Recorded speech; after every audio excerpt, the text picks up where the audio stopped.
We did last week the Greek gods and mythology, and basically those ideas of heroes that have been with us as a culture for so long that you cannot avoid talking about their influence on superheroes. This time around, we're going to be talking about what I call the Western folklore and legend, and just to be clear, it's not Western like Old West, but like the Western world, moving away from European, Asian, America, Indian, Greece, and all that stuff like that. So we're getting towards like England, Europe and England, and then the New World, Viking kind of thing. With me today, of course, is my partner in crime fighting, the Batman to my Robin, Mr. Greg Burrow. He is here representing Dragon's Lair Comics and Fantasy. By the way, we are here with Heroes of Texas, my volunteer group you've heard me talk about. My husband is part of it. Bo is going to be joining us in the discussion today as well. We're doing a cosplay build night at Dragon's Lair on Sunday the 22nd at 10. Saturday the 22nd. Saturday the 22nd, 10 to 12. So if you're interested in doing volunteer work in costume or just coming and meeting us and learning about what we do, you can check us there. Like I said, February 22nd, 10 to 12, cosplay build. 10 a.m. till midnight. So, 10 a.m. to midnight. So yes. all day. Yeah. All day. That's a great day. A great opportunity to come in and learn some things and meet some fun people and do some great stuff for your community. The incomparable Anastasia Anderson is going to be talking today with us about some of the Western, especially New World stuff, Industrial America and stuff like that, which I'm really interested to talk about. And just make sure that you check out the Kaiju Labs crew next week at South by Southwest. You can catch them out there. They're going to be wandering around talking about stuff. My girl Robin is probably going to come back on here and talk to me about the X-Men experience that they have going on there. There's some Marvel's got a couple of things. We'll have to see how much information we have to see how much we actually get out of that, and so that's to be seen. So, on with the show. All right, now first of all, I'm going to reach way back. Now there was a lot of classic heroes that we could have talked about, and it was really hard to draw a line between classic literary hero and mythological figure. Some of them, it was kind of a blurred line, and I had to kind of like pick the highlights. I mean, history is rife with these guys. But a couple of them that really come to mind from the furthest back are Gilgamesh and Beowulf. Now, Gilgamesh dates all the way back to somewhere around 2800 BC. So that's an old mythological. Gilgamesh is, of course, the Sumerian Mesopotamian story of the epic. And it has many heroical influences on literature from the point on. I mean, Iliad and the Odyssey, it's hard to miss any of the influences on the Homeric verse, which of course so many superhero things are straight up out of not to mention other comic books. I want to say that there was a Gilgamesh comic that Steve Beowulf did that was more sci-fi. Yeah. Gilgamesh has been done into a couple of sci-fi. A lot of people don't know this, but Gilgamesh was actually on the Avengers. He was on the Avengers for like a hot minute. I forget what the name. Now I feel like a bad geek. He used a different name, like the Golden Warrior or something, and then they found out he was Gilgamesh. And so yeah, Avengers. It was a true thing. So that's how influential this particular character was. And Beowulf. Beowulf is another really important. He's not only important into tons of stuff. He's been he's been put into DC Comics, Marvel Comics. Image has had their own Beowulf. There were 3 other comic book companies that also did a Beowulf story. He is retold in comic books, literature. I mean, the 13th Warrior. So many movies. Yes. So for those of you who are not familiar with the cultural importance of Beowulf as a literary work, it is the oldest work of Old English on record, and it is considered one of the most important, influential Old English literary works ever. It's a poem written in epic verse, well over 3,000 lines of poetry. And it spans the epic of Beowulf coming to this town and saving them from the monster Grendel and eventually Grendel's wife or mother. And I mean, I've read as recently as, and you've heard me mention Donny Cates' Venom. That's where my Venom shirt. The recent run of Venom from Donny Cates actually has the symbiotes you find out were around in the time of Beowulf, and the symbiotes actually resurrect the Grendel monster. So there's a Grendel dragon Venom running around. Okay, I missed that. Yeah, one. it was pretty cool. It was pretty cool.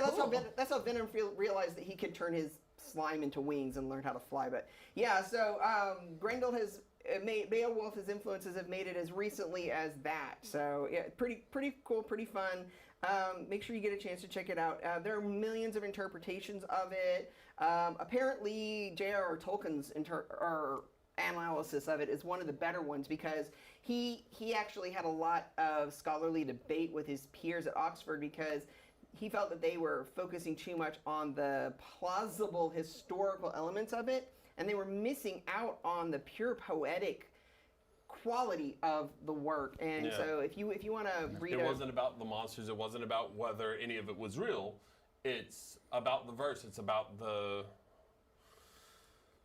written word as an art form. So and if you haven't seen 13th Warrior, go watch it. It's really good. But yeah, so that's somebody who knows what he's talking about. We're gonna go with that. Moving on a little bit, and this is like this is why I was saying skirting the edge of Greek mythology. Spartacus and Leonidas. These are two that are particularly important because they have become mythologicalized to a degree of they're basically superheroes, as it was. Again, something that's been translated into movies, TV shows, books. Endlessly. Spartacus, historically, there was very little actual historical information other than he was obviously a gladiator who helped with the uprising of the slaves against the Roman Empire and became a great military leader. But so many different versions and iterations have occurred to him throughout the years that have run him to, the gamut of superherodom. It's kind of wild we're talking about Spartacus now because he just passed away. Who played Spartacus in the original film? Oh yeah, really? Yeah, Kirk Douglas. Kirk Douglas, yeah. Legend. Yeah. One of the last Hollywood legends. Of that era, Yeah. So again, really important literary Closing character. of an era. Now, of course, anybody who's seen 300 is familiar or is familiar with Frank Miller's 300, which is, of course, the story of the Spartans. And that was literally done into a comic book and then a movie based on the comic book and an amazing visual movie and culturally ripped off ever since then. So even if Leonidas wasn't culturally relevant before then, definitely so after that. Yeah. And those characters, Spartan characters, have made their way into various media. We're going to talk about Green Arrow later on, and the character of John Diggle, his Little John, basically, in that show takes on the identity of Spartan, is his code name. So it's a very influential kind of, and it means like a warrior who pulls back and is not quite ascetic, but bare bones, just do the thing. So that's a very particularly cool one. But going from there, then we start moving on to like straight all the way up to Europe, and we get into Arthurian legend. Now, we could spend an entire episode on Arthurian legend and not even scratch the surface. Oh my goodness! I mean, Merlin alone could be an entire show all by himself. I mean, yeah. Well, I mean, or Morgan Le Fay. Doing the research even for just this episode, it's amazing how many of the stories. The characters are all composites. I mean, Merlin is a composite of 3 potentially real people. Yeah. Arthur is a composite of potentially 3 different real people. Lancelot was added like 200 years later. Well, it's actually stipulated that the Black Knight was Lancelot for a while there. So I mean, it could be that Lancelot was the Black Knight originally, and then became Lancelot later. Doing the research, actually, Lancelot was not added to the Arthurian legends until the 12th century. Right.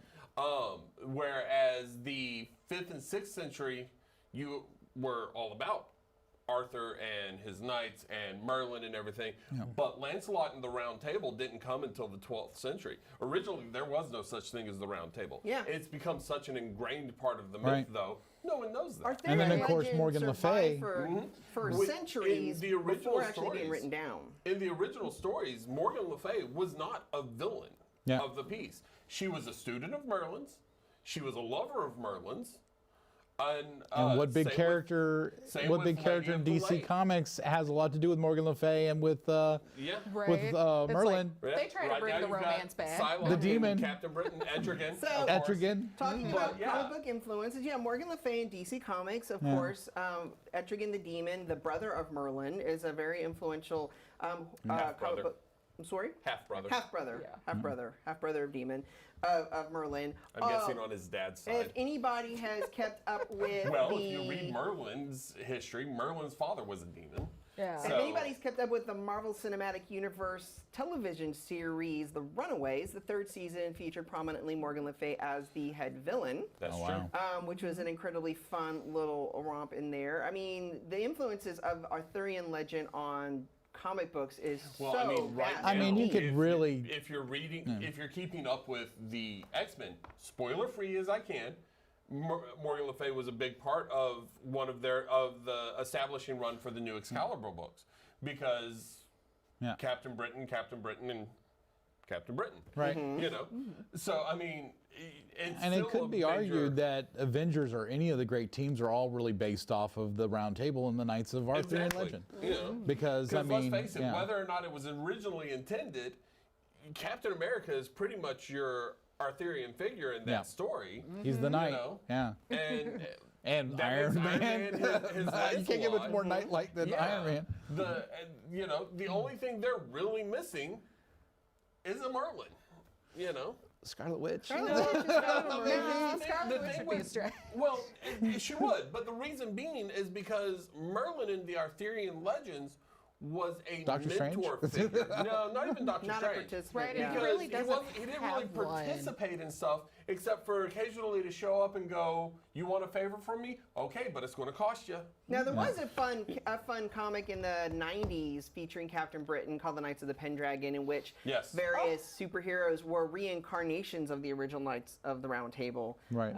So that was kind of fun. I do a cosplay of Union Jack, who was Sir Percival in the comic book. So it's kind of a fun one that I like. Well, and recently, even still, Merlin made an appearance-ish in one of the recent Excalibur books because when Captain Britain lost his powers to his sister, Captain Britain, when they retested him, they talk about Merlin and one of his daughters, but, you know, you don't actually see them.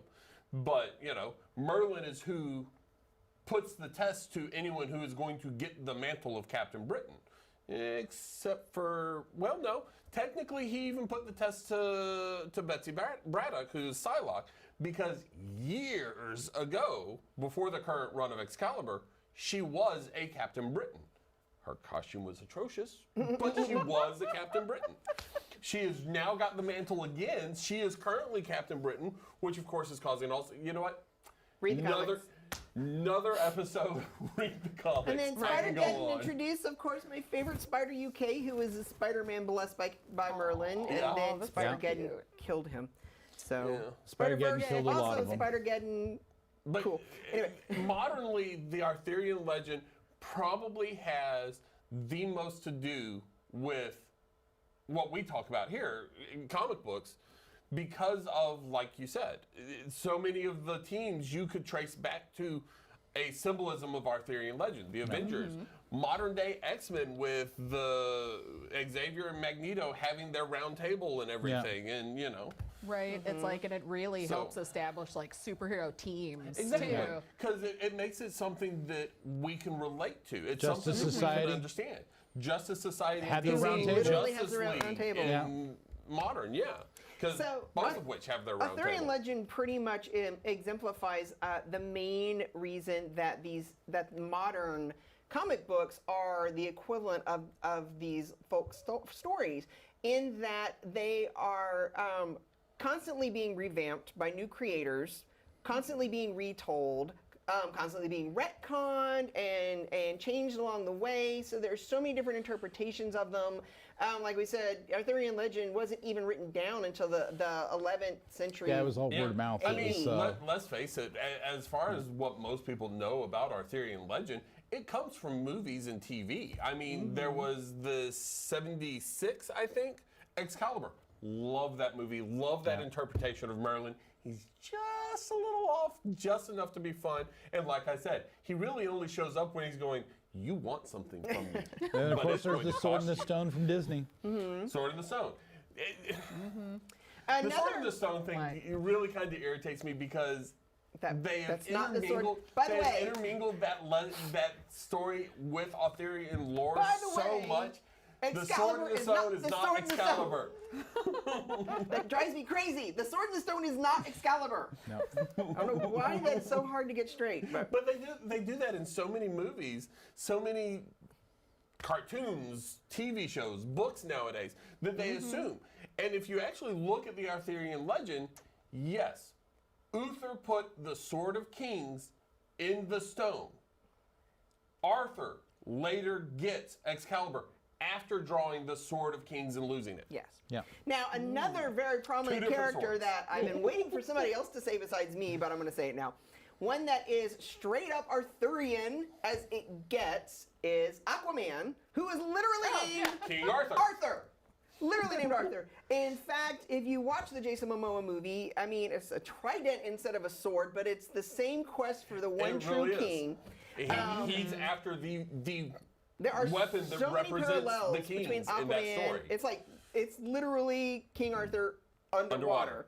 Also visually stunning. Visually, It one is of my gorgeous. One of my Oh my favorite God, one of my yes. favorite stories back when I was younger reading comics and was Kingdom Come, which was an alternate future that Yes. Alex Ross wrote. And in this alternate future, he embraces the king of Atlantis, and his design is this really cool, very Arthurian looking design. With the if you- seahorse. Yeah, he's got the seahorse and everything on the crest, and it's actually a pretty neat one. So those are some cool ones. Another one that was really big, and it's a little bit before my time, but I've seen the influences of it and heard it many times in the years I've been reading comic books, is Camelot 3000, which is that's actually.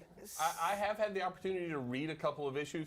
It is a hard one to follow, but yeah, basically it takes place in the future and It's everything. a pseudo sci-fi cool. futuristic And it's- reimagining it's of Arthurian Arthur legend. and it's Merlin. Basically, whatever has happened, Merlin decides it's time for Arthur to wake up and brings Arthur back from Avalon. And yeah, the rest of the story is basically the telling of the Arthurian legends. I can't believe in the none of you future. have mentioned Mage yet. You know, I never really read Mage. Yeah, I haven't read Mage. What? Yeah. No, All it I was- know it is was- he You has need a to read magical Mage. baseball bat. You need to That was read. one of the ones that came out right in the middle of the 90s, like, surge. And, like, let's be honest, there was so much to try and read. Mage through. is amazing. Mage is There was amazing. so much to It read is in so that. different and All I unique know and about awesome. Mage is that he has a magic bat and he wears a It's white Excalibur. shirt with It's it. Excalibur. It's Excalibur. Okay, I Oh, did just not know changes that. form. Yeah, the bat is Excalibur. Okay, that's good to know. Because the thing is, So it's kind of a modern urban retelling of. well, the thing is, Yeah. in well, first of all, you have the talking again about future storylines. Earth X, one of my favorite stories. It's very similar to DC's Kingdom Come. It takes place in the future, and at one point they go and see Brian Braddock, Captain Britain, who at that point is King Britain. King Britain. Because not only does he have the powers of Captain Britain, he is actually then welding Excalibur. So it kind of goes back to what I was talking about earlier, is that I think Excalibur is resurfaced in the Marvel world. Yeah. Because I'm not 100% certain. I'd have to go back and look at some of the lore behind Captain Britain, but they're giving the choice between the Amulet of Life and the Sword of Power. They never explicitly call the Sword of Power Excalibur, except for, in Arthurian lore, Excalibur is the Sword of Power. Not the Sword of Kings, which is a sword in the stone. And something really kind of funny. Something really But kind of funny. Right now, Matt that Wagner. means Excalibur is on Krakoa. Funny thing, Matt Wagner, who created Mage, also created Grendel, the comic. yes. Yes. Oh. So I love some of the Grendel books yeah. too, though. Those Yeah. were great books. yeah. A The original little- Grendel got pretty. I mean, especially for its time. Yeah. Yeah, That it's was pretty That was awesome. one I never Time. followed either. No, Yeah. I'm familiar with actually- it. Well, those were both in independent comics. They Yeah. were originally from Kamiko, which is no longer around. But he just released some new Grendel. Yeah. And he also released, I think, last year That's a some very new strong Mage. cult following, yeah. It very much did, but like And I you think the both of those, I could be mistaken, but I think those are both through Image now. But like Greg said, the Grendel comics, when they originally came out, Yeah. especially for the time, were super dark. Oh yeah. I mean, they come out today in that same level, and it's like, okay, hey. No, I just reread Shake it some off. of it. It was still wow, whoa. Yeah, no, I mean, they are dark for, especially for the time they came out. Excellent story, excellent read, thoroughly enjoyed it. And yeah, I would actually like to The go art to is get a on chance par to with the rewrite. original James O'Barr Crow. I do know that I've seen some amazing Yes. art pieces out of it, and they Which can be the- just, And Matt Wagner went on to do the Trinity for DC, and Yeah. so a lot of other things. That's what I was actually about to mention, DC and Grendel, because I remember there being a Batman Grendel crossover, and I'm going, that doesn't really work. Well, Grendel was a thief. In that version, yeah. Yeah. Whereas in the, all right. read the so, books. Yeah. I hope moving- you're making a list of all the books we talk about, because these are some phenomenal stories that really Well, need that's to our be goal. revisited. That's our goal here, is to show people that there's so much fun out there for comic books and Indeed. superheroes. Moving from Arthurian legend, let's take a little bit of time to talk about Robin Hood. We're in the 14th Robin slash Hood. 15th century, Middle Ages-ish. We're getting right around that time. Robin Hood is another one of those that was steeped in oral tradition for many, many years, like probably 100 years, a couple hundred years or so, before anybody even started writing any of it down. And it changed so much. There's no true, honest-to-God proof of any historical accuracy of the character. There's although even there are many some people who estimations claim that it's so. multiple people meshed Well, in yeah, one no, story. It's like several different stories. So again, because one of the things I enjoy about doing some of this stuff is looking at the research for some of this. Oh, yeah. Oh, and yeah. Robin Hood, I found interesting while we were researching it, because there is no historical account of a actual Robin Hood. However, it became such a popular name that there were accounts of honorable thieves. I'm not really sure what that qualified it is in that time period, but honorable thieves that would actually try and use the name Robin Hood in the time period. And there are historical accounts of many alternate spellings of Robin Hood throughout. There's many historical accounts of multiple spellings of pick a name and throw a dart at it. Yeah. And I'm just going to say this really quick. My favorite Robin Hood of all time is Errol Flynn. Errol I Flynn. loved Errol Yeah. Flynn. Errol But Flynn. if you've got Disney Plus, they've got the Robin Hood on there that was on the Adventures of Disney, Walt Disney. And it is amazing. It is a lot of fun, and I've really enjoyed that. Worth Yeah. the money. Well, and so going back to And of where course, they've did got it all the influence Zorros us? too, which is awesome. Yeah, I love Zorro. And Davy Crockett. And I can keep on going. Yeah. We're not quite there yet. We'll get there in a second. Right, definitely. We're almost there. But one of the things I really, of course, obviously, he's influenced a lot of stuff. Two of the easiest ones to point out: Marvel's Hawkeye, Oh, yeah. and of course, if anyone needs help pointing this one out, There is something wrong with you. Get yourself DC's checked. Green Arrow. Yeah. You're not trying. I You're mean- just not trying. Not even talking about the TV series. Look at his original costume in the comic books. If you can't figure out he was supposed to be Green Arrow. Yeah. But here's one I have found multiple people Oh. have missed. I never Yes, gonna I'm hear going the end of this. I wasn't, Never. I wasn't going to name names. Tell Never. So after a while, Public shame. I'm even public shamed on my own show. after a while, Green Arrow had a sidekick named Speedy, Who wears red? who wears red, who's someone that I know personally. Just never quite And I'm clicked. sure that they're not the only person. Never quite picked up that that's Will Scarlet. Because Scarlet's a name. He didn't wear red. Plus, Christian Slater black. Anyway. But like he was talking about in the TV show, you've got John Diggle, who effectively is his Little John. Yes, You John know? Diggle was meant to be his Little John, and became a very popular, probably the linchpin that made that show work. Yeah. Honestly, that But So I want to dive in real quick, and I want to mention that there are so many different books and wonderful so many. stories of mythology of that time period and of around that time period, and of Ireland, of Scotland, of Europe, Yes. England. Some of the best I can think of just offhand is Darby OGill and the Good People, which Little Disney People. actually made a movie called Darby OGill and the Little People. That would be why I thought it was And Little People. it's Little amazing. was It is PC back actually then, but- written phonetically. So when you read it, you just feel that Irish brogue. And Yes. it's just amazing and really well written. I think that it was written turn of the century. Well, yeah, So it's Ivanhoe really was old one of the stories. ones that actually switched up the Robin Hood a lot. It wasn't actually until like until the late 15th century that he was even the Archer extraordinaire. That the we archer know him extraordinaire. as. Yeah, Robin You know. Hood was less of an archer, and he was actually it's believed that the original influence is all the way back to Homer and the Odyssey, Odysseus, and him proving his worth by shooting the arrow through the axe heads. Yeah. So he eventually was Robin Hood instead was able to split an arrow in half. In half by. There's some kind of Oh, really. is that why they switched it back to the axe heads in the new movie? Yep. Oh my god. That would we're going actually- to talk about the new movie. yeah. Yes. I still want to see the new movie. I have not had an opportunity to yet. Oh, painful, it's hysterical. Well, no. You want to know great. you want to know what was hysterical? Back to research. We're doing all of our research, and they're talking about all the stuff for Robin Hood, talking about the books, yes. talking about the movies, talking about.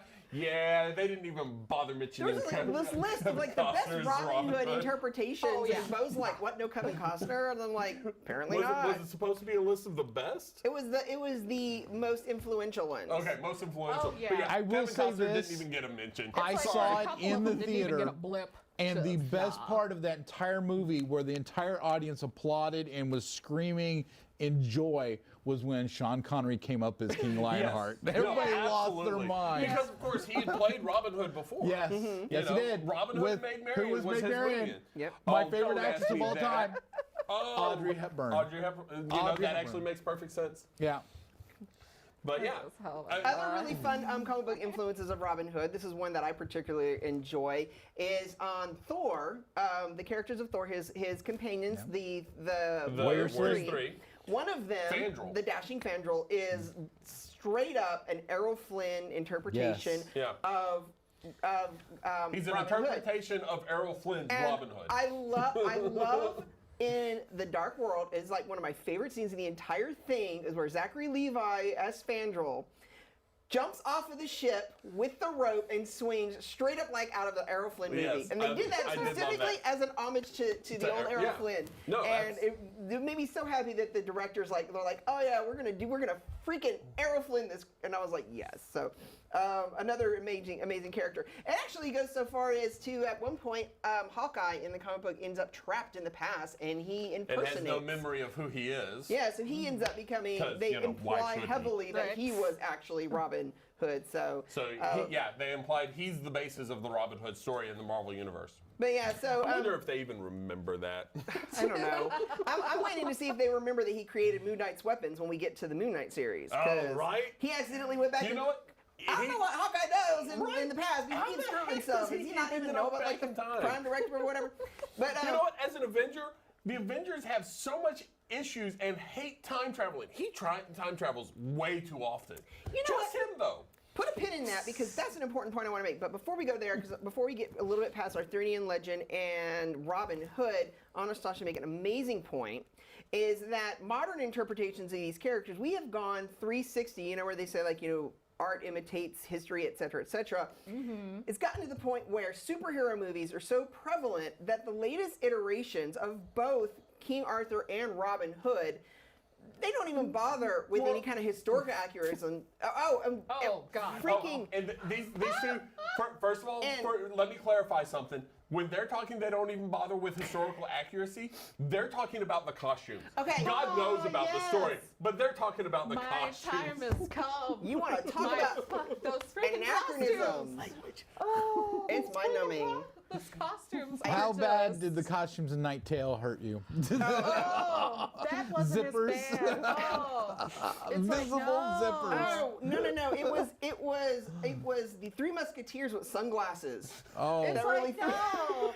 Oh my God. I was like, dude, it was sunglasses. What a freaking joy that movie is going back But yeah, into steampunk it. Three 'cause Musketeers again. They Right? just like It's like- They're like, make them into Maid superheroes. Marian Let's has just do it. Maid Marian has an old costume with like boob mesh, and she's got like this beautiful leather jacket where it's like cropped and everything.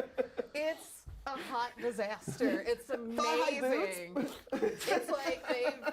It's like they've got like Oh, or the what sheriff was of it I Nottingham saw has that this had, like, beautiful it was- big coat that is cut just wrong, and For it's the like time period, I right? know Yeah, everyone's there's a lot of confused, but I'm stuff like, cut trust wrong. me, look at them, they're amazing. Yeah, it was the They're thigh-high amazing, boots. they're just in- wrong. It's in- like, never mind Three the fact that Musketeers, the first Mila portion Jovovich. of it is just them in their war costumes. It's like them in like just modern army gear, and they were going to go for it, and then they were like, nah. No, we're gonna make this old again. It's like fine. A Knight's Tale. I love the Knight's Tale because it deliberately was Oh meant yeah, but to you be. also love Chaucer's Coat. Yeah, Well, he's it's I like- want to make Chaucer's that Coat. coat You for know what? years. Thank you. I'm making my cosplay master list, and I'm like, what am I missing? Chaucer's Coat. Chaucer's There you Coat. go. I need that. But A Knight's Tale deliberately was anachronistic, which was the charm of it, and Well, they yeah, made it into a thing. that was on purpose. So there were so many fun little things out of place on purpose, but it's these Right. other ones that are just like, What was it we watched recently that as soon as we saw it, your first thought was honest? oh, it was something. Was it that thing from Amazon Prime, the one with the fairies? No. No, that was actually pretty cool. That was- They- yeah, it's yeah, like- that was pretty I good. like the Was it Witcher? influences Was it The on Witcher? it. Probably Yes, Witcher. it was Witcher. It was Yeah. Witcher. 'Cause it was Yes, some of the Witcher. dresses. I'm like, what period is this? What time period is this? I mean, okay. there's Witcher's fantasy. It's Well, not I a know, time it's period. fantasy, It but had the to be TV series something. also jumps around through Oh, their yeah. own time Right. stream. no, It's like- hundreds of years. There's like literally an amalgamation of a good 200 or 300 years worth of different types of costuming, like smushed Right. together. Well, and it's one thing if it's a movie that's not going to take itself seriously. Yeah. That's Yeah. fine. But with like the newest Robin Hood, they were trying to play it as 100% straight as possible. And there was a lot of little bits that just, I couldn't stay in it because it was It was like, just so distracting. this thing's Yeah. happening, this thing's happening. I'm like, this hasn't happened yet. And Yeah, it's just like, no, oh my I God. love it when, so, fashion. These two are the fashion majors. So when it comes down to it, if you have a question, these are the two to go to. But when I'm watching a historical-based movie, and I'm the one going, What the wow, what? Right? It's wrong. that's just wrong, and it's pulling me out because let me tell you, It's I so could distracting. I can go ahead and let anything go, Somebody but if I'm failed. going, wow, Right? Somebody This is failed somewhere. wrong. did y'all even bother to do your research? Really? I mean, come on, how hard is it? But yeah, to the two, like I said, so far on the list, Arthur and Robin Hood seem to be like the whoa. That's Nailed it. That's why I want to wear a hat. Okay, you saw the hat trick. Now, in that same vein, though, we of course have Joan of Arc, and then one of the yes, I know, let it go. He's going to try and correct me if we stay on her too long. You can, no. With the two, I did a lot of research, and her real name was spelled Jehanne. Well, this is Right. where we're going to turn the tide a little bit, because up until this point, these characters are non-proven to exist. There is beliefs that they could be based on any number of historical accounts Yes. or characters, but scholars are really not even sure that there was ever actually a real Robin Hood. There definitely wasn't a real Merlin, but Merlin could have been any number of You historical say figures. definitely, but you know, But even though Spartacus was apparently a real person, they have no evidence to really, to prove Same with Leonidas, anything, you basically. know. They But were then we get past supposedly real, Robin but- Hood. We get past Robin Hood in the Middle Ages, and that's when we start having actual historical figures become so popular in the oral tradition that they themselves and become mythologize themselves. mythologized and become folk heroes. And two of the main ones that I put here as a point of reference are Joan of Arc, Jean. which is spelled pronounced Right, let him Jean have this. d'Arc, 1429 AD, and Guy Fawkes, 1605 AD, which are a couple of characters. It's very obvious the influence of Joan of Arc, Jean d'Arc, on female comic book characters. Yes. Take it away. Greg. Just right out of the bat, I'll just go ahead and say Witchblade. Yeah. Because she Yep. was one of the original Witchblades. So. Yeah, because they use her in the Witchblade books. Yeah. Don't they reference her at some point in one of the Wonder Woman books, though? If they Oh, I'm haven't, sure they that's a do. massive misstep. Yeah. Probably. If they haven't, DC, y'all need to work on Right. that. Pick up on that. I'm sure if you Because, go down I the rabbit mean, hole deep enough, she's if- there. Yeah, I mean, Really, I mean, especially if you're getting into the Wonder Woman, this woman was Wonder Woman in a Yeah. lot of ways because I mean, she led armies. She led French armies. No, not French armies. French, yes. Yeah, French armies. French. Thank The you. Revolution. against led it French was armies against towards the the end of the English and 100-Year the- War, Yeah. and So, the to English victory. had basically won, and so they had taken over France, and they were basically starving all the peasants and taking all the riches and everything out of France. And so at that point, Jeanne d'Arc, I think she was 14 years old, picks up an army and starts pushing the English out. Charles IV to give her an army. He was the Dauphin. He wasn't even the king. Yeah, she put him on the throne. She's the reason he was on the throne. Yeah. Yeah. But so anyway, which kind of really, Charles IV kind of, in my opinion, was a dick. No, don't even get me started. Because when the English captured Joan of Arc and they started accusing her of witchcraft, because how else could a woman win? Yeah. He's going, I'm going to be over here. Right. Yeah.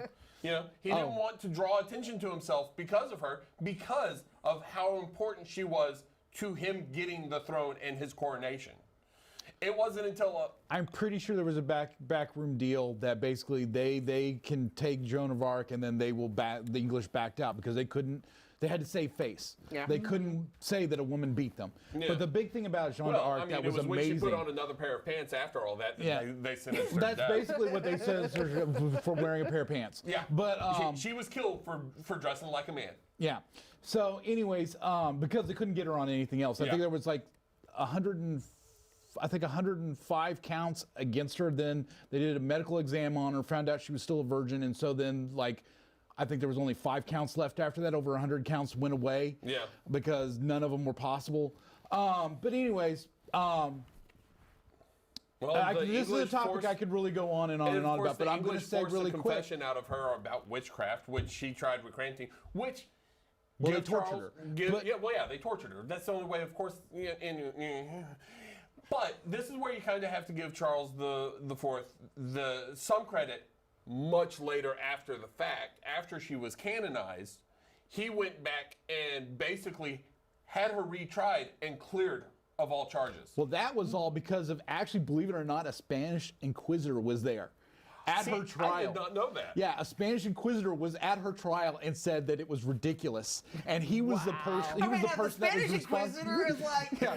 And the Spanish Inquisition was Inquisitor going, was "Y'all actually messed up here." responsible for her being canonized. All right, that's my favorite new thing I learned today. Yes, exactly. But in all my research, I didn't see any of that. But she was so amazing. They actually have the trial transcripts.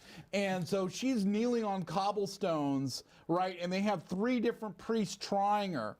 And so they would come up and she would answer in such an amazing way that she would get the priests so mad they would storm out and switch off. So 16 hours into her interrogation, where she's been kneeling, no breaks, nothing.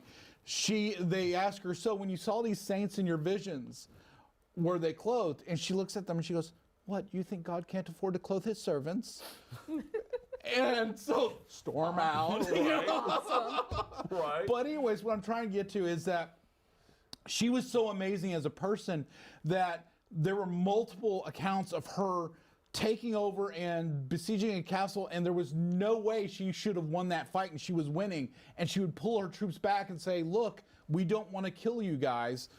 We will give you free passage. Please retreat, or, and or you can surrender, or Yeah, it's like, whatever. seriously, and just they would just stop. they were like, please, we don't want to kill you. Just this is not why we're here fighting you. We're fighting you because you're starving our peasants and you're taking all of our resources, and we can't take it anymore. So here we don't have anything really against you other than this, and we're Christian people and we're believing and all this, and so they would then insult her because, of course, they couldn't be beaten by a woman. Right. And so she would be crying and she would say, continue the fight. And then they would win, of course. Jeanne d'Arc would win and they would take over, and she would pray over both sides of, the wounded and the dead of both sides. So it wasn't, for her, it was not about hatred. It wasn't about, it was with love and with, Compassion. Yeah. compassion and trying to protect. This is why I'm saying if anyone exudes Wonder Woman, which is Jeanne why I'm d'Arc. saying if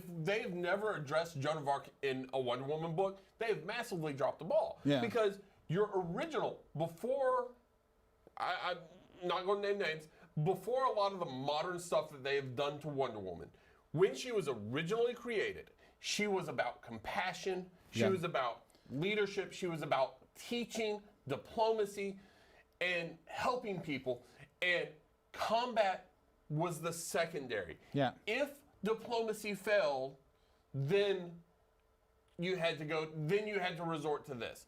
But originally, Wonder Woman was about peace and compassion.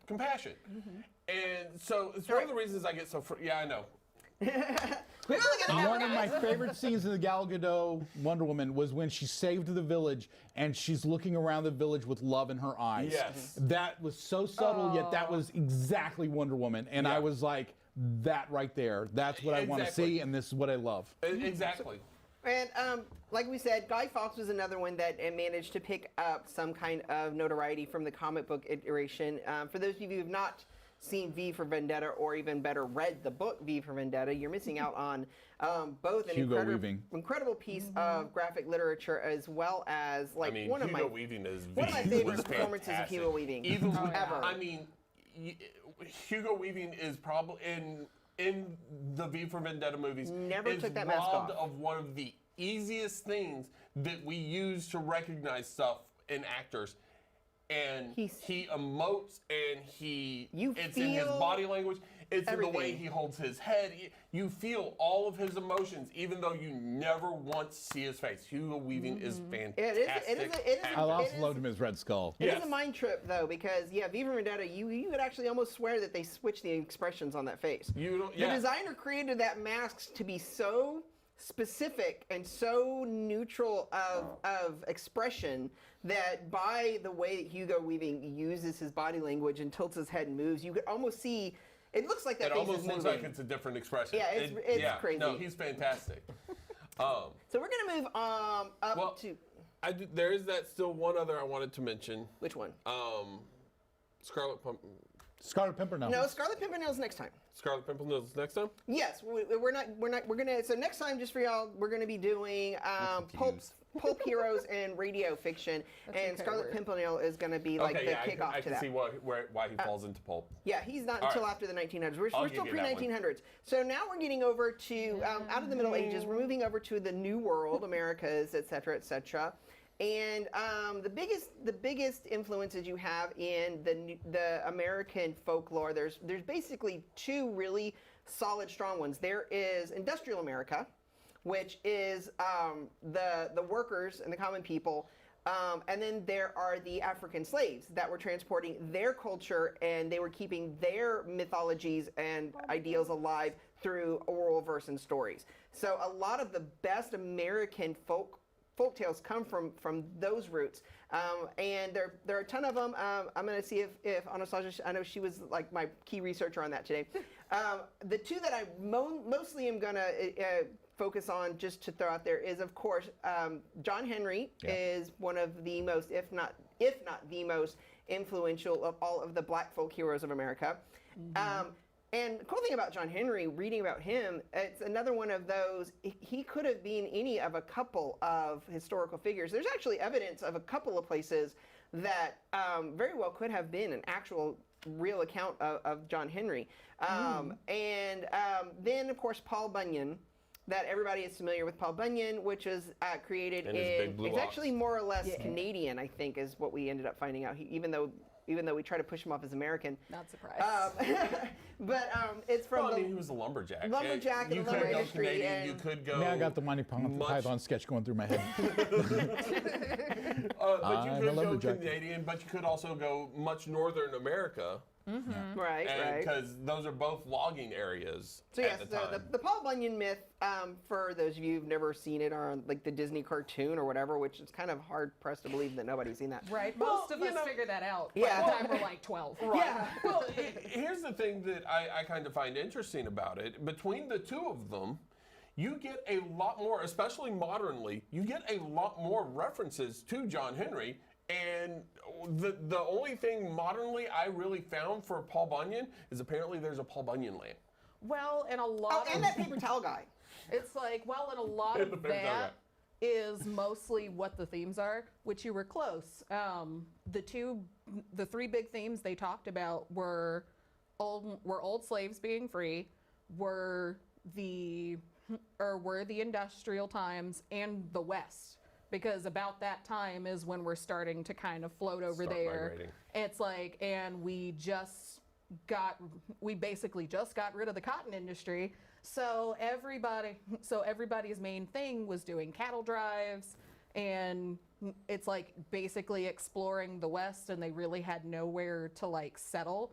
And so there was a lot of the great unknown stuff, and there was a lot of, instead of it being a guy who was a king or a person who was like this big warrior, we started shifting talking about it to the working man. Yeah. It's like, so. Well, and it's a big change in the environments because in the New Absolutely. World, we didn't have kings, we didn't have knights, we didn't have, So Right. we were looking at the time to be able to establish our own cultures and mythologicizing.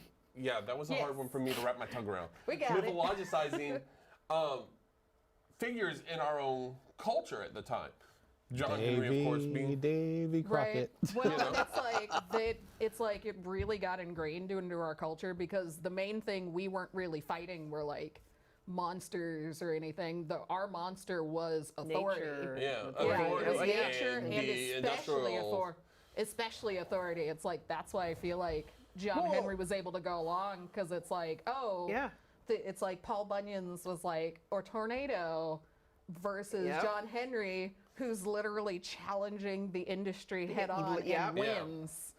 It's like, I mean, that's something that still like is resolute with us now. It's like basically defying authority as part of American culture. Yeah. Yeah. No, and that's very true. And not to mention and- the founding fathers and all the stories behind all of them, like Ben Franklin. Yeah, we were talking about how much American Revolution we Washington. should include. Yeah. And that we actually contemplated where that mythologicizing line that crossover comes with, because I mean, yeah, we're Americans. We're going to inflate those stories regardless. But exactly at what point Well, it's the are fun. they? It's the fun of being the winners. Yeah, Well- but at what point is that move over from historical accounts to just straight up fiction? So we kind of just like left the American Revolution aside a bit. But Well, and I know, especially with like old slave times, it's like we just got finished with the Civil War. We're in the middle of Reconstruction, and a lot of the people who were slaves, it's like they were separated from their families. Yeah. They didn't know how to read. They didn't know how to keep in contact with each other. So all we really had for a while were these myths and were these like stories that we were offhandedly hearing from people. And so it became a lot easier, especially since there weren't a lot of historical accounts for us I to start imagine it was really it was a good formulating way stuff.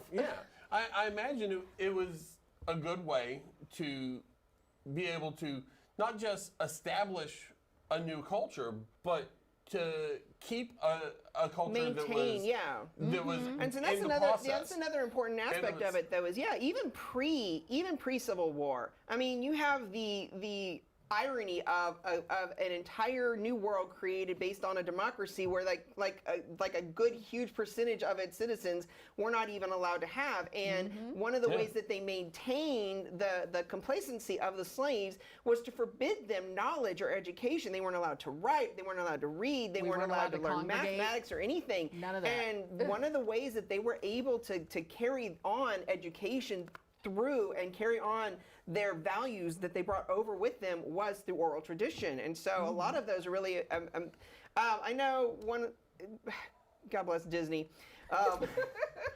the infamous Song of the South. If nobody is familiar with it, Yay. honestly, Which will probably never somehow- see the light will of never day. see the light of day. Yeah, I mean, I Oh, grew no. up. Not in our current culture. I grew up with that Zippity Doo-Dah song on a record and had no idea the implications of it till I was an adult. Well, yeah.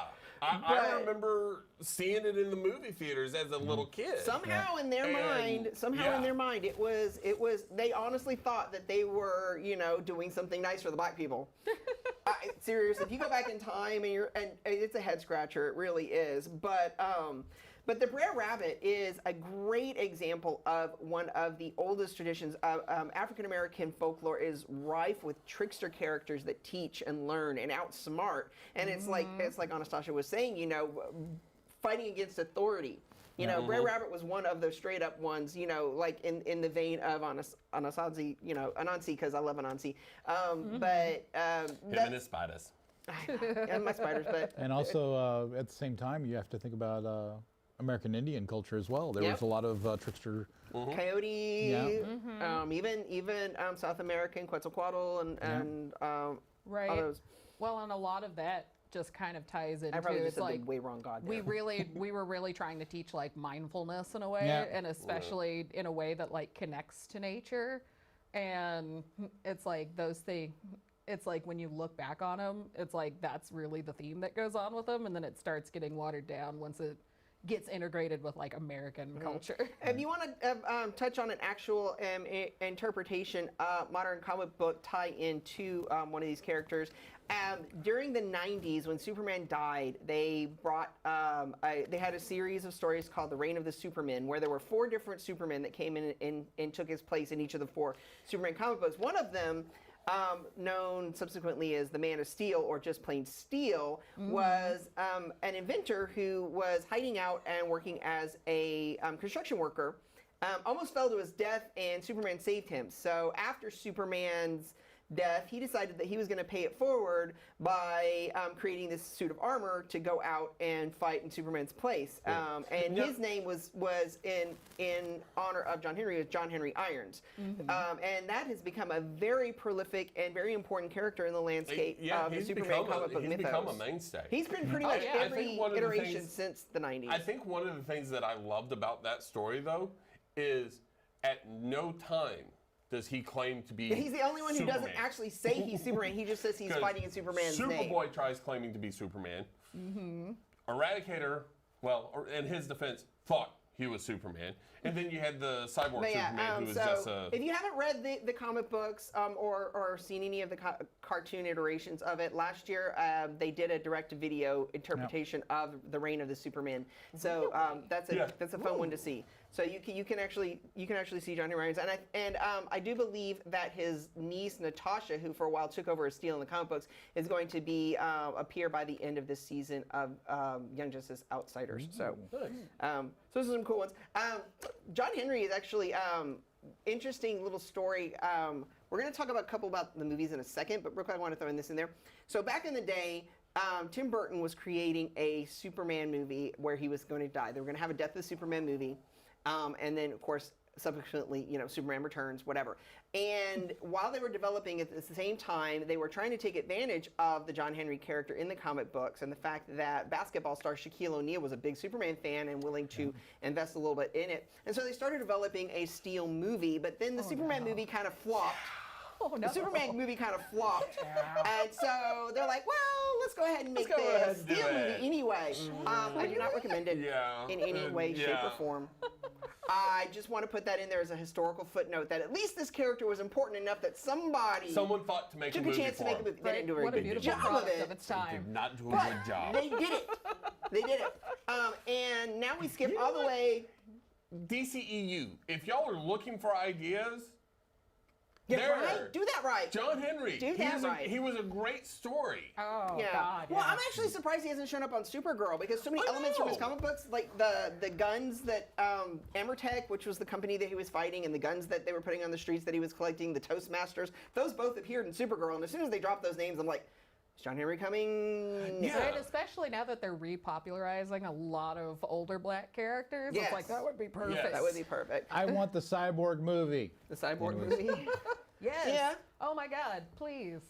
I Please. kind of want a Titans movie more, but because I mean, there's like aspects of the Titan show, but there's also like I just want them to get their act together and pick one a lot already. of things. Personally, when it comes to that, the cyborg on Doom Patrol is a little bit more that was interesting. good. Really? I think, one, his look is more true to the comic books. And two, I feel like his story is more compelling.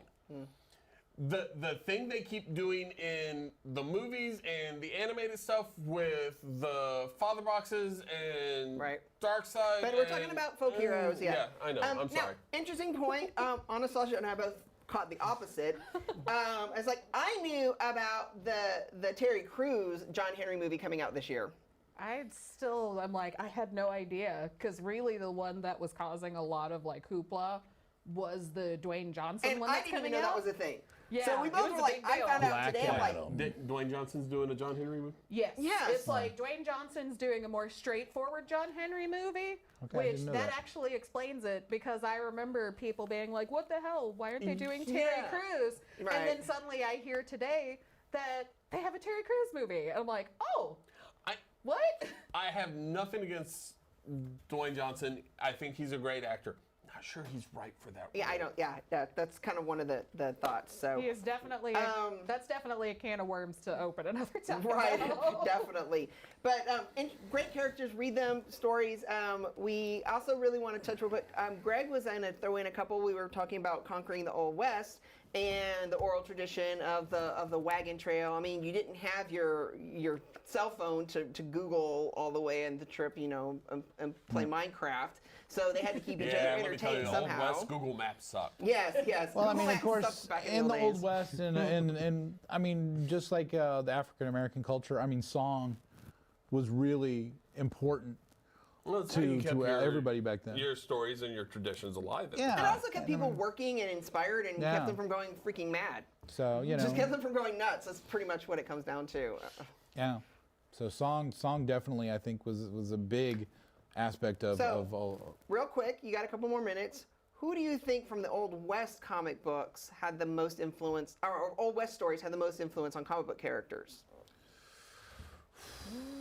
Now, Jonah Hex is a big old mess of all kinds of Yeah. Western tropes, It- so we can't even pinpoint one on that. Yeah, I'm. There's really- so many. I'm gonna say, of course, Jonah Hex. I'm gonna say that Lone Ranger, obviously, Zorro, obviously. Yeah. Lone Ranger and Zorro it doesn't come until next week.